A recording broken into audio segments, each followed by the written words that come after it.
You're welcome to join us. Healthy life free from the guilt. If you're a Nazi,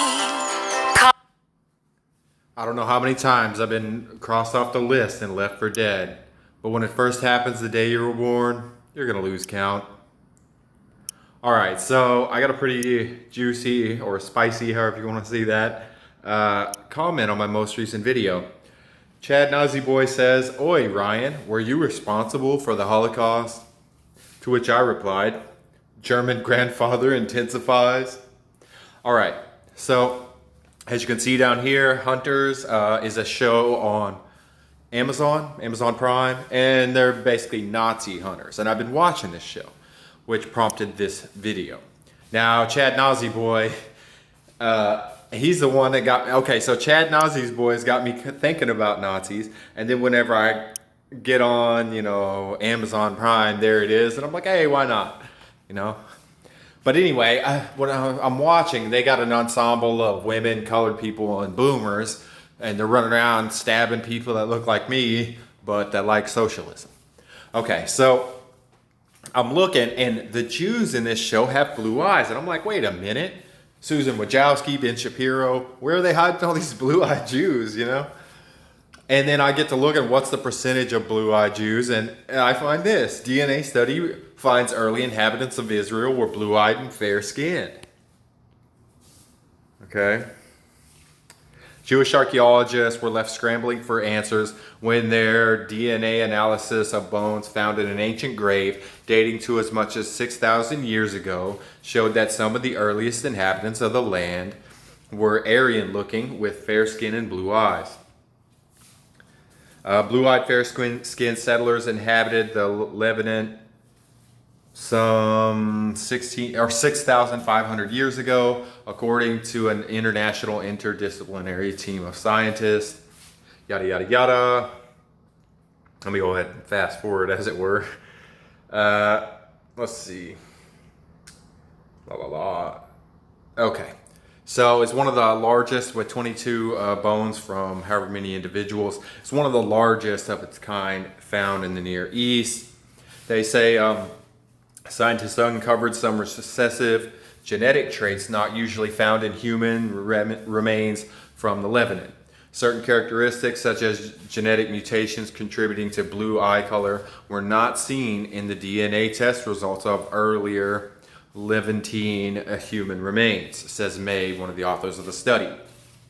Now, whoever wrote for thechristiansfortruth.com says this. Of course, the Jews who conducted this study write off the fair skin and blue eyes as a anomalous recessive genetic mutation, but that's because they have to continue to deny the fact that the original Israelites were white, as was most of the Middle East. If you click that link, it's very easily seen and verifiable. And certainly not the ancestors of today's Arab-looking Jews who now occupy the land of the ancient Israelites. Okay, so there it is. All right, more Arab looking. So I don't know if you guys know, but Jews receive affirmative action, just like whites and colored people, white women and colored people, and so that gives them a vested interest in victim status and anything pertaining to that, because it keeps them in affirmative action, which gets them jobs. Okay, and so yes, they do have a higher IQ due to selective pressures from genocide, but that would happen to anyone, okay? So our IQ would go up if they did it to us or whatever, whoever. But also, they have a higher IQ, but they also have a lot of genetic disorders that are hereditary too. So it's kind of a mixed bag. But one of those things is they have a lower average testosterone compared to white males. They have higher intelligence, lower testosterone, smaller endowment, okay? And they come from a matriarchal culture, because Jesus said to essentially stay away from the synagogue of Satan, which is the Pharisees, the Sadducees, adherents of later those who came up with Judaism, okay? And because they adhered to Judaism, they locked themselves into a matriarchal culture. Because of the mitochondrial DNA of the mother, that's how they pass down their Jewishness. because of the rules of Judaism. And in that way, by the time Jesus showed up, see, the ancient Israelites were supposed to put to the sword everyone in the area, move in, populate. Well, they quit like super duper early, so that by the time Jesus got back, the Arabs had pretty much bred right back in. And then when Jesus died, they were like, all right, no more admissions because of Judaism. And so they were locked into this matriarchal, increasingly feminine, somewhat half Arab, setup. And I think that that's where they're stuck and they can't leave. So they're jealous of larger, possibly even equally intelligent, more charismatic white men. Okay, so basically there it is, all right? Because I get tired. I have no problem with the regular Jews or just Jewish people. You know what I mean? I have no problem with them. I'm a Christian. We like Jews, all right? I will actually protect a Jew from somebody else just because he's a Jew, just because. You see?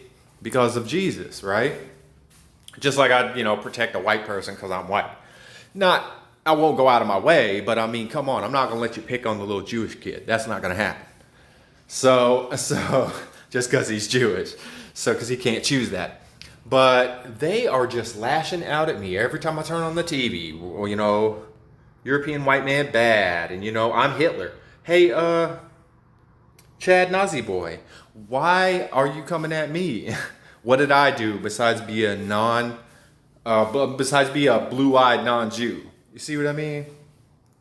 So, I think that the Jewish, what some call self-hatred, is actually Jewish outgroup hatred towards white males, especially with the recessive alleles. I think they're jealous of us, and that explains this politic of envy that they put forth. But okay, let me leave you all with this question. QQ. Why don't Jewish cannibals like Germans? They give them gas. See all our new white friends. Come to Huntsville, Alabama, home of the Space and Rocket Center. Staffed by Nazi scientists smuggled here by your government. Oh yeah, it really happened.